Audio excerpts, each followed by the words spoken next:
is it? What is it in which we place our trust? What is it that we use to satisfy our deepest hunger? Is it our wealth? Is it our status? Do we satisfy our deepest hunger with our political ideology, or power, or intellect, or beauty? Or maybe it's habits that do us harm that we can't seem to break. What do we turn to relentlessly to satisfy our deepest hunger?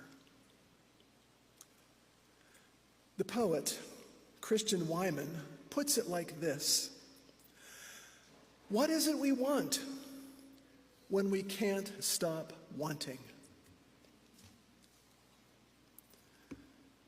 We are hungry, deeply hungry. And the hunger is not in our bellies, but in our spirit. We can't stop wanting something we cannot produce and we cannot buy.